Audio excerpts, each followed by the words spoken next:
이 시를 주의 깊게 읽어보면 지혜라는 말이 직접적으로 나오지는 않지만 사람들에게 인생의 참된 지혜가 무엇인지 깨우치려고 하는 다윗의 의도를 발견할 수가 있습니다.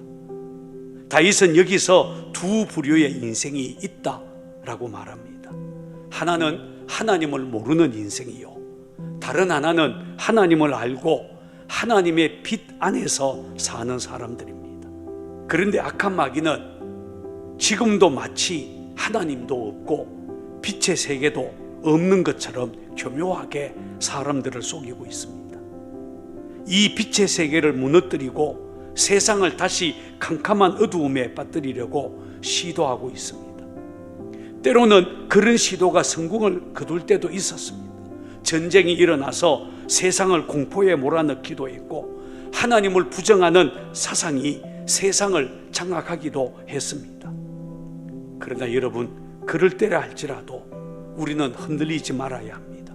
왜냐하면 어두움이 빛을 이기는 것처럼 보여도 그것은 일시적인 현상에 불과하다는 것을 우리는 이미 잘 알고 있기 때문입니다. 생각해 보십시오. 어두움이 어떻게 빛을 이길 수 있겠습니까?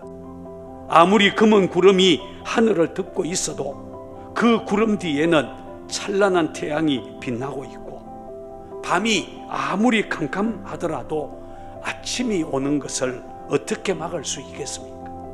마찬가지입니다. 하나님의 백성들이 세상에서 고난과 어려움을 당하기도 하고 생각지 않았던 질병에 걸리기도 하지만 그럴지라도 하나님의 사랑 의심할 필요가 없습니다.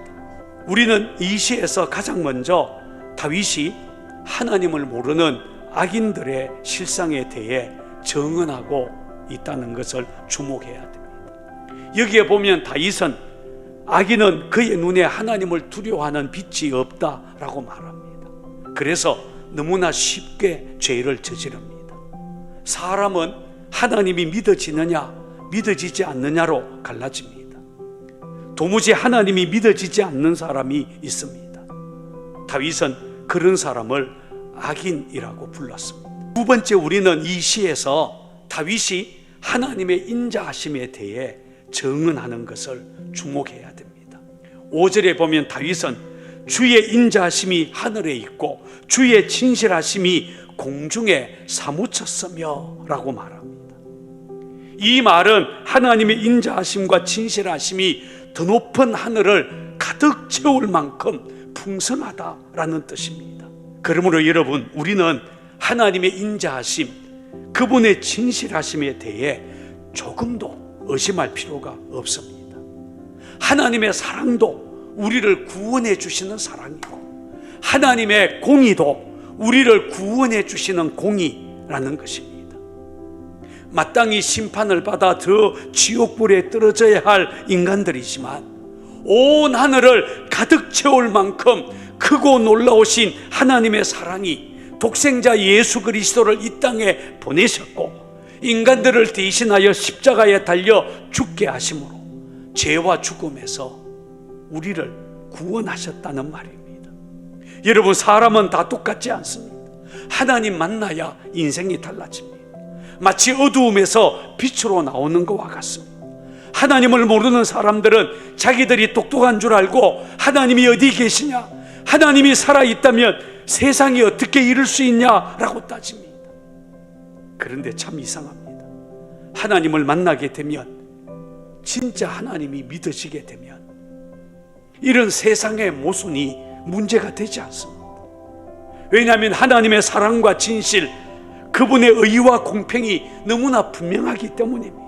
눈에 보이지 않아도 하나님의 손길이 느껴지고 모순 덩어리 같은 세상 일들도 다 하나님의 주권 아래에 있다, 이렇게 믿어지게 되기 때문입니다.